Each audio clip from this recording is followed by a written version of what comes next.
कि राति भर बनानी हो मटरिया भोरे जाइब गंगाया स्नानाना। कि रात भर बनानी हो मटरिया भोरे जाइब गंगाया स्नानाना। कि घर में से निकलेली बड़ा की पतोहिया हाथवा में बड़ानी धरावलीना। कि घर में से निकलेली बड़ा की पतोहिया हाथवा में बड़ानी धरावलीना।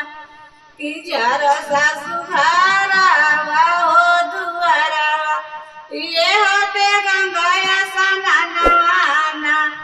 कि जर सासु घरवा हो दुआरवा ये होते गंगाया स्नानवाना।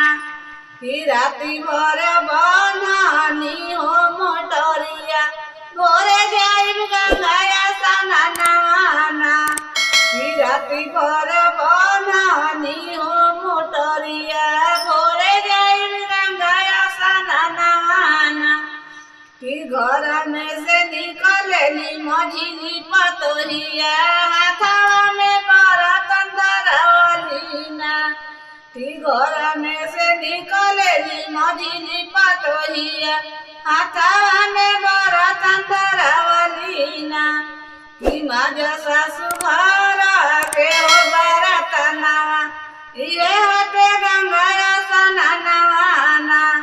कि माज सासु घर के हो बरतनवा ये होते गंगाया स्नानवाना।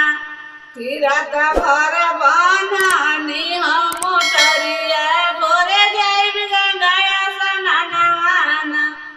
कि राति भर बनानी हो मटरिया भोरे जाइब गंगाया स्नानवाना।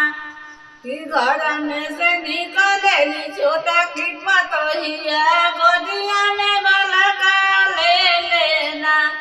कि घर में से निकलेली छोटा की पतोहिया गोदिया में बलका ले लेना। कि धर सासु गोदी के हो बलका ये होते गंगाया स्नानवाना। कि धर सासु गोदी के हो बलका ये होते गंगाया स्नानवाना। देखिए के शिवा गुरु अइले अगन में खड़ा भइले ना। देखिए के शिवा गुरु अइले अगन में खड़ा भइले ना। कि पहिला में दया शिष्या मनिहा कि दूसरे में चर्चा करिहाना।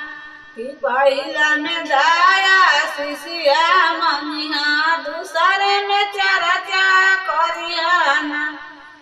कि तीसरे में नमः शिवाय के शिष्या तू पढ़ नमः करिहाना। कि तीसरे में नमः शिवाय के शिष्या